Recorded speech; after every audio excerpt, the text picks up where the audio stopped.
ಆತ್ಮೀಯರೇ, ನಾನಿವತ್ತು ಮಂಡ್ಯ ಜಿಲ್ಲೆ ಪಾಂಡುಪುರ ತಾಲೂಕು ಹಾಗೆ ನುಗ್ಗಳ್ಳಿ ಅಂತ ಕೆಂಪರಾಜು ಅಂತ, ಬಹುಶಃ ಮಂಡ್ಯ ಜಿಲ್ಲೆಯಲ್ಲಿ ಅತಿ ಹೆಚ್ಚು ಎಷ್ಟು ಸಾವಿರ ಹಾವು ಹಿಡಿದಿದ್ದೀರಾ? 30,000ಕ್ಕೆ ಹೆಚ್ಚು, ಒಂದು 35,000ಕ್ಕೂ ಹೆಚ್ಚು ನನ್ನ ಆತ್ಮೀಯ ಗೆಳೆಯ. ಹಾಗೆ ಅವ್ರನ್ನ ಇವತ್ತು ಸಂಜೆ ಭೇಟಿ ಆಗೋಣ ಅಂತ ಬಂದೆ. ಭಾಳ ಸಂತೋಷ ಆಯಿತು. ಈ ದೇವಗೌಡನ ಕೊಪ್ಪಲಲ್ಲಿ ನೋಡಿ, ಈ ಒಂದು ಇಲ್ಲಿ ನಾಗರಾವಿದೆ, ಇಲ್ಲೇ ಕಾಣ್ತಾ ಇದೆ, ಇಲ್ಲಿ ನಾಗರಾವ್ ಕಾಣ್ತಾ ಇದೆ. ಈಗ ಅದನ್ನು ರಕ್ಷಣೆ ಮಾಡೋ ಉದ್ದೇಶ ದಿಂದ ಇವತ್ತು ಬಂದಿದ್ದೇವೆ. ಓ, ಇಲ್ಲೇ ತಲೆ ಕೂಡ ಕಾಣ್ತಾ ಇದೆ ನೋಡಿ. ಈಗ ಕೆಂಪರಾಜು ಅವರು ಈ ಹಾವನ್ನು ಹಿಡಿದು ರಕ್ಷಣೆಯನ್ನು ಮಾಡ್ತಾರೆ. ಈಗ ನೋಡಿ ಆತ್ಮೀಯರೇ, ಹಾವನ್ನು ಹೊರಡಿಸ್ತಾ ಇದ್ದಾರೆ ಕೈಯಿಂದ. ಬಹಳ ಕೇರ್ಫುಲ್. ಎಲ್ಲರೂ ಕೂಡ ಈ ರೀತಿ ಹಿಡಿಯೋದಕ್ಕೆ ಪ್ರಯತ್ನ ಪಡಬೇಡಿ, ಯಾಕೆ ಅಂದರೆ ಭಾಳ ಕಷ್ಟ. ಇದು ನಾಗರಾವು. ಈ ಒಂದು ಬೇಸಿಗೆ ಸಮಯದಲ್ಲಿ ತಂಪನ್ನು ಹುಡ್ಕೊಂಡು ಬರತಕ್ಕಂಥದ್ದು. ಕೆಲವೊಮ್ಮೆ ಬೆದೆಯ ಸಂದರ್ಭದಲ್ಲಿ ಗಂಡು ಹಾವುಗಳು ಹೆಣ್ಣು ಹಾವುಗಳನ್ನ ಹೊಲಿಸ್ಕೊಳ್ಳೋದಕ್ಕೆ ಜೋಡಿ ಹಾವುಗಳಿರ್ತವೆ. ಕೆಂಪರಾಜು ಅವರು ನಿಜವಾಗ್ಲೂ ಅನೇಕ ಹಾವುಗಳ ರಕ್ಷಣೆ ಮಾಡಿರೋದ್ರಲ್ಲಿ ಇವರ ಪಾತ್ರ ಬಹಳ ಇದೆ. ತುಂಬ ಅದ್ಭುತವಾಗಿ. ಬನ್ನಿ ಈ ಕಡೆ. ಸುಮಾರು ಪಾಂಡುಪುರ, KR-ಪೇಟೆ, ಭಾಳ ದೂರಗಳಿಗೆ ಹೋಗಿ ಇವರ ಸಮಯ ಇದ್ದಾಗ ಹಾವುಗಳನ್ನ ಹಿಡಿದು ರಕ್ಷಣೆ ಮಾಡಿ ಅವುಗಳನ್ನ ಕಾಡಿಗೆ ಬಿಡುವಂಥ ಪ್ರತೀತಿ. ನಾಗರಾವ್ ಇದು ಭಾಳ. ಆದರೆ ಇವರು ಹಿಡಿತಾರೆ ಅಂತ ಎಷ್ಟೋ ಜನ ಜೋಪಾನ, ಕೈಲಿ ಹಿಡಿಯೋದಕ್ಕೆಲ್ಲ ಹೋಗಬೇಡಿ, ಭಾಳ ಕಷ್ಟ. ಪಾಪ ಇವರು ಒಂದು 3 ಬಾರಿ ಕಚ್ಚಿಸ್ಕೊಂಡು ಕಲ್ವಾಡ್ ಮೈಸೂರಿನಲ್ಲಿ ಚಿಕಿತ್ಸೆಯನ್ನು ಕೂಡ ಪಡೆದಿದ್ದಾರೆ. ಎಲ್ಲೋ ಒಂದು ಕಡೆ ಇದು ಟೆಕ್ನಿಕಲ್ಲು ಮತ್ತು ಬುದ್ಧಿವಂತಿಕೆ ಮತ್ತು ಅಷ್ಟೇ ಚಾಣಾಕ್ಷತನ್ನು ಕೂಡ ಬೇಕು. ಇವುಗಳನ್ನ ಆಟ ಆಡಿಸ್ತೀವಿ ಅಂತ ಕೈ ಮೇಲೆಲ್ಲ ಬಿಟ್ಕೊಳ್ಳೋದಿಲ್ಲ, ಮಾಡಬೇಡಿ. ಜಾಗರೂಕತೆಯಿಂದ ಇರಿ. ನಿಜವಾಗ್ಲೂ ಕೆಂಪರಾಜು ಅವರು ಈ ಒಂದು ಸಾಧನೆಗೆ ನೀನು ಕಾರ್ ಹತ್ರ ಹೋಗು. ನಾವೆಲ್ಲ ಅದು ಉರುಗ ರಕ್ಷಕರು, ಸ್ನೇಕ್ ಕೆಂಪರಾಜು ಅಂತಲೇ ಪ್ರಸಿದ್ಧಿಯನ್ನು ಹೊಂದಿರುವಂಥವ್ರು. ಬೇಡಿ ಜೋಪಾನ. ಹಾಂ ಸರ್, ಆನೈತೆ, ಆನಲ್ಲ ಐತೆ.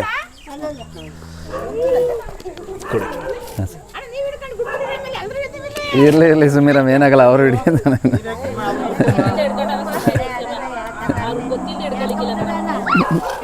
ಆ್ಯಕ್ಚುಲಿ ನಾವು ಕೂಡ ಇತ್ತೀಚೆಗೆ ಹಾವು ಹಿಡಿಯೋದನ್ನು ಕೂಡ ಮನೇಲಿ ಬೇಡ ಅಂತೇಳಿ ಒಂದಷ್ಟು ಬಿಟ್ಟಿದ್ದೇವೆ. ಎಷ್ಟೋ ಬಾರಿ ನಮ್ಮ ಸ್ಥಳದಲ್ಲಿದ್ದಾಗ ಒಂದಷ್ಟು ಪ್ರಯತ್ನ ರಕ್ಷಣೆ ಮಾಡೋಣ. ಇವುಗಳನ್ನ ಎಷ್ಟೋ ಹುಡುಗರುಗಳು ಕೆಲವೊಮ್ಮೆ ಹೆಬ್ಬಾವು ಮರಿಗಳು ಅಂತ ಮಂಡ್ಲದಾವು ಕೈಲಿ ಕಚ್ಚಿಸ್ಕೊಂಡು ಸತ್ತಿರೋ ನಿದರ್ಶನ ಇದೆ. ಈ ಹಾವುಗಳನ್ನ ರಕ್ಷಣೆ ಮಾಡಬೇಕು. ಇವುಗಳಿದ್ರೇ ಪ್ರಕೃತಿ ಸಮತೋಲನ ಇರೋದು. ನಮ್ಮ ಭಾಗದಲ್ಲಿ ಅತಿ ಮುಖ್ಯವಾಗಿ ಕಾಳಿಂಗ ಸರ್ಪ ಇಲ್ಲದೆ ಇರೋದ್ರಿಂದ 3 ಜಾತಿಯ ಹಾವುಗಳು ವಿಷ. ಒಂದು ಕಡಂಬ ಹಾವು, ಹಾಗೆ ಇನ್ನೊಂದು ನಾಗರ ಹಾವು, ಇನ್ನು ಮಂಡಲದ ಹಾವು. ಮಂಡಲದಾವಲ್ಲಿ ಕೊಳಕು ಮಂಡಲ ಮತ್ತು ಉರುಮಂಡಲ ಅಂತ 2 ರೀತಿ ಬರುತ್ತೆ. ಈ ವೈಪರ್ಸ್ಗಳಲ್ಲಿ ಆ ಜಾತಿ ಇದೆ. ಒಂದು ದಿನದಲ್ಲಿ 4, 5, 8 ಹಾವುಗಳನ್ನ ಹಿಡಿದಿರೋವಂಥ ವ್ಯಕ್ತಿ ಇದ್ದಾರೆ ಅಂದರೆ ಬಹುಶಃ ಅಪರೂಪ ನಮ್ಮ ಸ್ನೇಕ್ ಕೆಂಪರಾಜು ಅವರು. ಸುಮಾರು 600-700ಗಳಿಂದ ಫೋನ್ ಬರ್ತದೆ. ಇವರು ಕೆಲಸ ಇಲ್ಲದೆ ರಜಾ ಇದ್ದ ಸಂದರ್ಭಗಳಲ್ಲಿ ಉಚಿತವಾಗಿ ಹಿಡಿದು ಸುಮಾರು ಒಂದು 35,000 ಹಾವುಗಳನ್ನ ಹಿಡಿದಿದ್ದಾರೆ ಅಂದರೆ ಅದು ಶ್ಲಾಘನೀಯ. ನಿಜವಾಗ್ಲೂ ಇಂಥವ್ರನ್ನ ಗುರುತಿಸ್ಬೇಕು. ಅದಲ್ಲದೆ ನಾನು ಸರ್ಕಾರದವ್ರನ್ನ ಬೇಡ್ಕೊಳ್ತಾ ಇದ್ದೇನೆ, ತಾಲೂಕಿನಲ್ಲಿ ಆ್ಯಂಟಿವೆನಿಮನ್ನು ಸ್ನೇಕ್ ಬೈಟ್ ಆದವ್ರಿಗೆ, ಅಂದರೆ ಎಷ್ಟೋ ರೈತರುಗಳು ಬದುಕೊಳ್ತಾರೆ. ಯಾಕೆ ಅಂದರೆ ತಾಲೂಕಿನ ಆಸ್ಪತ್ರೆಗಳಲ್ಲಿ ಹಾವು ಕಚ್ಚೋದ್ರಿಗೆ ಆ್ಯಂಟಿವೆನಿಮನ್ನು ಇಟ್ಟು ಟ್ರೀಟ್ಮೆಂಟನ್ನು ಮಾಡ್ತಕ್ಕಂಥ ವ್ಯವಸ್ಥೆಯನ್ನು ಸರ್ಕಾರ ಮಾಡಿದ್ರೆ ತಾಲೂಕಿನಲ್ಲಿ ಇವತ್ತು ಹೆಚ್ಚು ಕಡಿಮೆ ವರ್ಷಕ್ಕೆ ಒಂದು 10-15-20 ಜನ ಹಾವು ಕಡಿದು ಸತ್ತಿರುವಂಥ ನಿದರ್ಶನ ಇದೆ. ಈಗ ಮೈಸೂರು ಖಾಸಗಿ ಆಸ್ಪತ್ರೆಗೆ ಹೋಗ್ಬೇಕಂದ್ರೆ ಸುಮಾರು 3 ಲಕ್ಷ 4 ಲಕ್ಷ ಎಲ್ಲ ಖರ್ಚಾಗುತ್ತೆ. ಭಾಳ ಕಲ್ವಾರ್ಡ್ಗೆ ಹೋಗಿ, ಮಂಡ್ಯ ಕಲ್ವಾರ್ಡು ಇಲ್ಲ ಮೈಸೂರು ಕಲ್ವಾರ್ಡ್ಗಳಲ್ಲಿ ನಿಮಗೆ ಉಚಿತವಾದ ಕೇವಲ ಒಂದು 2-3 ಸಾವಿರದಲ್ಲಿ ಹಾವು ಕಚ್ಚಿದ್ರೆ ಬಚಾವಾಗುವಂಥ ಒಂದು ಇದಿರುತ್ತೆ.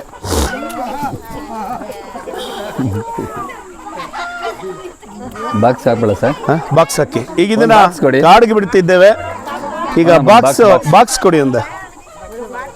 ಈ ವಾಮಿಟ್ ಮಾಡ್ತಾ ಇದೆ, ವಿಡಿಯೋ ಮಾಡಿ ಅದನ್ನ. ಈಗ ಇದು ವಾಮಿಟ್ ಮಾಡ್ತಾ ಇದೆ.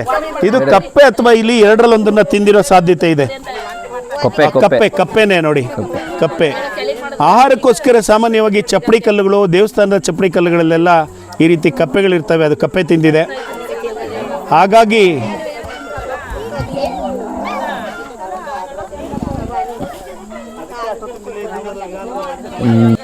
ಎಲ್ಲ ಜನರುಗಳು ಈ ಒಂದು ಹಾವನ್ನು ಹಿಡಿಯೋದು ನೋಡ್ತಾ ಇದ್ದಾರೆ. ಬಹಳ ಕುತೂಹಲ. ಹಾವು ಅಂದರೆ ಯಾರಿಗೆ ಭಯ ಇಲ್ಲ ಹೇಳಿ?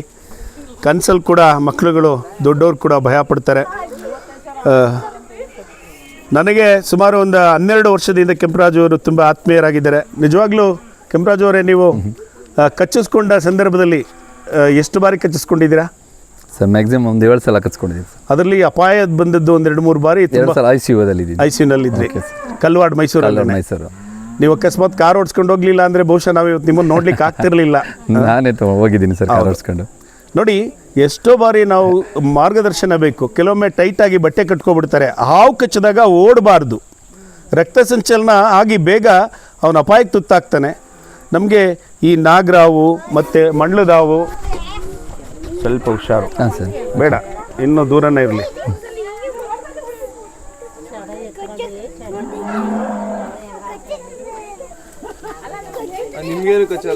ಹಾಂ ಕಚ್ಚುತ್ತೆ, ನಮ್ಮ ಕಚ್ಚಲ್ವಾ? ಕಚ್ಚುತ್ತೆ. ಈಗ ನಮ್ಮ ಹತ್ರ ಒಂದು ಗರುಡ ರೇಖೆ ಐತೆ ಅಂತ ನಿಮ್ಗೆ ಹೇಳ್ಬಿಟ್ರೆ ಅದು ನಂಬಿಡ್ತೀರಿ. ಅವೆಲ್ಲ ಸುಳ್ಳು. ಗರುಡ ರೇಖೆ ಆಗಲಿ ಅವೆಲ್ಲ ಸುಳ್ಳು. ಇದೊಂದು ವಿದ್ಯೆ. ಸೈಕಲ್ ಕಲಿಯೋದು ವಿದ್ಯೆ, ಸ್ಕೂಟ್ರ್ ಕಲಿಯೋದು ವಿದ್ಯೆ. ನಮಗೆ ಟೈಮ್ ಇಲ್ಲ. ಹಾಕ್ತೀನಿ ಕ್ಯಾಪ್ ಕೊಡಿ.